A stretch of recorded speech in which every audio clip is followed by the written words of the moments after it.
सुरेश अण्णा धस, प्रकाशदादा सोळुंके, विजय पंडित, हे सर्व, नमिताताई मुंदडा, हे सर्व अशा खूप आमदार, हे सर्व पक्षाचे आणि पहिल्यांदा सभागृहामध्ये एक माणुसकीच्या नात्याने संतोष अण्णा देशमुख यांना न्याय भेटण्यासाठी सर्व एकत्र आले. असं म्हणतात की ज्या हत्येचा जो प्रकार घडला आहे त्याशी माझा काही संबंध नाही, कुठेतरी राजकारण केलं जातं आणि माझं नाव त्यामध्ये टाकलं जातं. हे बघा, हा महाराष्ट्राचा, मी तर सभागृहामध्ये मी दुसऱ्यांदा आमदार झालो, पहिल्यांदा हा विषय बघितला काय एका विषयामध्ये सर्व पक्षाचे लोक होते.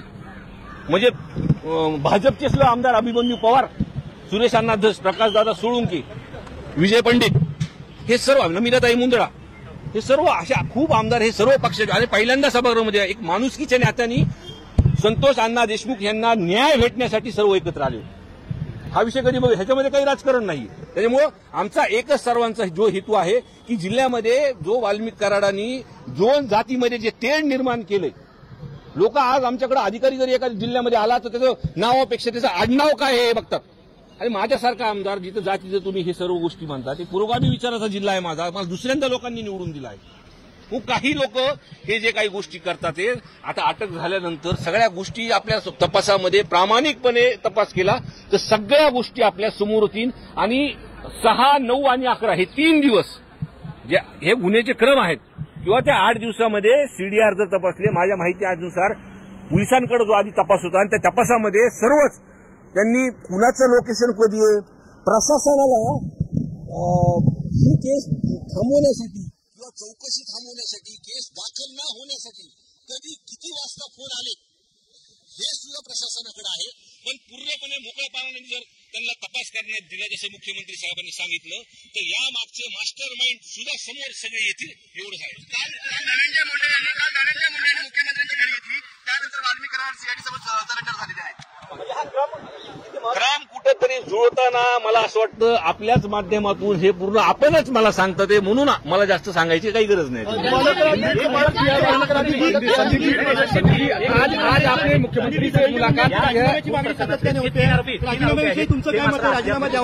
त्यांनी बघा, त्यांनी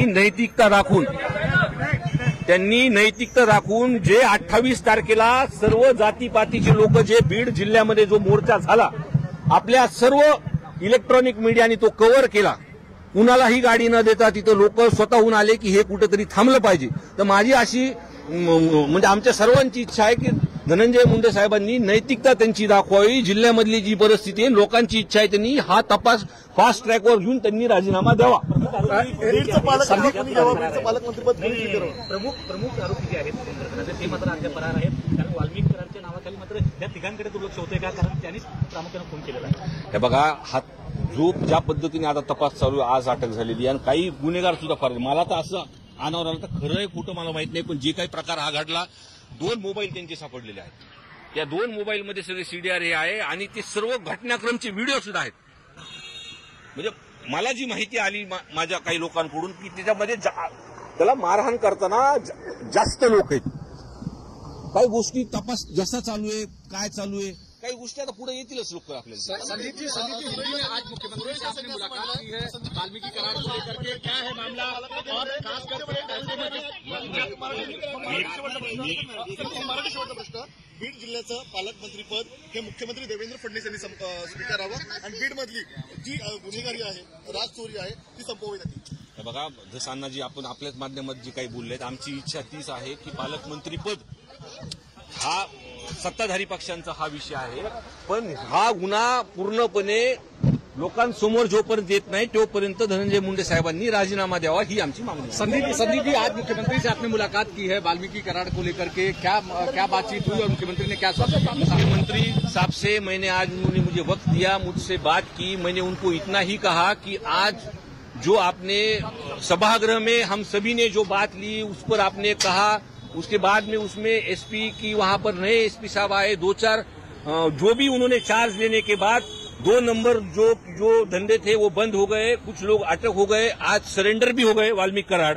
तो अभी तपास में गति है, पर मैंने उनको ये भी कहा कि ये जो वाल्मीकि कराड़ है, ये जो केस है, ये अंडर ट्रायल चलनी चाहिए और ये खंडनी के गुने में ही आज सरेंडर हुआ है. जो खंडनी का गुना है उसका कनेक्शन है वो 302 के साथ मिलता है. ये तो साफ साफ दिखाई दे रहा है ना. वो खंडनी के वजह से ही वहां पर वो विंड मिल पर कुछ तो भी बवाल हुआ और वो बवाल की वजह से 9 तारीख को ये जो कुछ घटना इसका कनेक्शन डायरी की है। तो आज भी हमने उनसे बात करते टाइम बोला कि 302 में उनको कट कारस्तान जो भी सीडीआर जो भी निकलेंगे और जो सीडीआर में और भी कोई लोग जिन्होंने जो पुलिस प्रशासन को रोकने के लिए कोशिश की, इतने दिन से उनको भगा कर रखा, इतने दिन से उनको अटक नहीं होने दी, उनके भी लोग वहां पे लोग सामने आएंगे। अगर ये सीडीआर अगर देखेंगे 6, 9 और 11 और वो 8 दिन का विषय, ये खुली किताब हो जाएगी। लेकिन उन्होंने मुझे आश्वासन दिया कि उसका जो भी उसके पीछे गुनेगार हो गए उसको सजा बिल्कुल मिलेगी। धनंजय मुंडे को रिजाइन करना चाहिए आपको लगता है मंत्री? धनंजय मुंडे को इस्तीफा देना चाहिए, क्या लगता है? अभी कितने बार बोलूं मैं पहले दिन से बोल रहा हूं। मैंने पहले दिन से जो भी मास्टरमाइंड है उसका नाम खुली तरह से बोला, और मेरी नहीं, जो भी आप बोल रहे 20-22 दिनों के बाद ये जो अटक हुई उसमें कहां से कहां जो भी मंत्री पद मिला है उसका वो छत्र छाया जो मिल रही है, इसलिए हम उनको बोल रहे हैं कि नैतिकता दिखा के उन्होंने राजीनामा देना चाहिए। प्लीज।